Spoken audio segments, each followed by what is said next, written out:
In Hazaribagh, daylight brings blessings for leather business owners.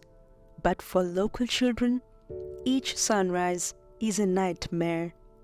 Forced to try and dye leather under the scorching sun in extreme humidity, these young souls endure the worst form of child labor.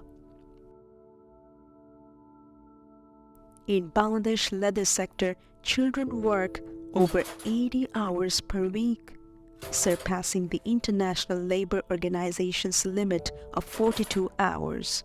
According to Clarissa's slum survey, 34% of slum children are engaged in child labor, with 91% working beyond the limit, receiving 2 or 3 times less wages than adult workers and sacrificing their schooling.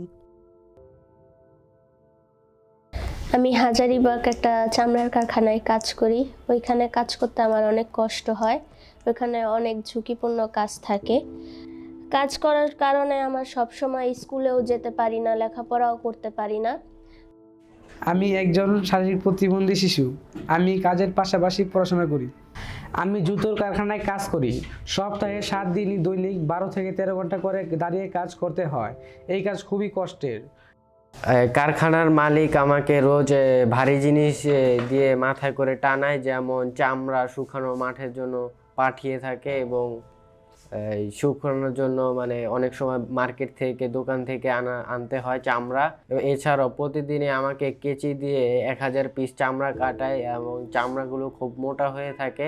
এই কারণে আমার হাতে কাটতে গিয়ে ফোসকা পড়ে যায় এবং কাজের টার্গেট পূরণ না হলে মালিককে বকাঝোকা করে এবং কিংবা টয়লেটে দেরি করলেও বকাঝোকা এবং কি মারধরও করে। আমি একজন দৃষ্টি প্রতিবন্ধী শ্রমজীবী শিশু। আমাদের দেশে সরকার কিন্তু শিক্ষার যে সুযোগটা প্রতিবন্ধী শিশুদের ক্ষেত্রে কিন্তু খুব কমই আছে। আর যদি শিক্ষার সুযোগটা থাকেও সেই সুযোগটা কিন্তু আমরা প্রতিবন্ধী শিশুরা এবং শ্রমজীবী শিশুরা কিন্তু পাচ্ছি না। Clarissa's participatory action research delves into the causal linkages of child labor, highlighting the harsh conditions these children face. Working up to 9 to 12 hours in small, suffocating factories without ventilation, handling hazardous tasks under dangerously hostile conditions. কারখানার মালিককে আমার মজুরি বাড়াতে হবে, বড়দের মতো আমাকেও ন্যায্য মজুরি দিতে হবে, অযথা না ঘুরিয়ে আমার পাওনা মজুরি সময় মতো পরিশোধ করতে হবে। কাজে সামান্য ভুল হলেই আমাকে যেন জরিমানা বা বেতন না কেটে নেয়। আমি চাই কাজের ফাঁকাফাঁকি আমার লেখাপড়াটাও চালায় যেতে, আর পাশাপাশি কাজের যে প্রশিক্ষণগুলো আছে সেগুলো যেন আমি পাই। আমি চাই আমাকে বসে বসে কাজ করার সুযোগ দিতে হবে। কারখানার কাজের জায়গায় যেন পর্যাপ্ত আলো বাতাস থাকে, আর 2 ঘন্টা পর পর যেন বিশ্রামের সুযোগ দেওয়া হয়। তাহলে আমি স্বাস্থ্যসম্মত পরিবেশে কাজ করতে পারবো। আমি চাই মালিক আমাকে মারধর না করুক। কাজে ভুল হতেই পারে একটু একটু, এই জন্য মালিক আমাকে বুঝিয়ে দেওক।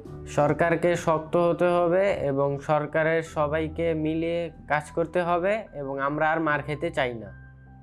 এবং আমাদের যে দৃষ্টি প্রতিবন্ধী শিশুরা আছে ওদের জন্য অনলাইন ভিত্তিক যে প্রশিক্ষণ সেগুলোর ব্যবস্থা করতেই হবে। এর পাশাপাশি যে উপকরণ যেমন ফোন, ল্যাপটপ, কম্পিউটার এসব যদি প্রয়োজন হয় এসব সরকারকে দিতেই হবে।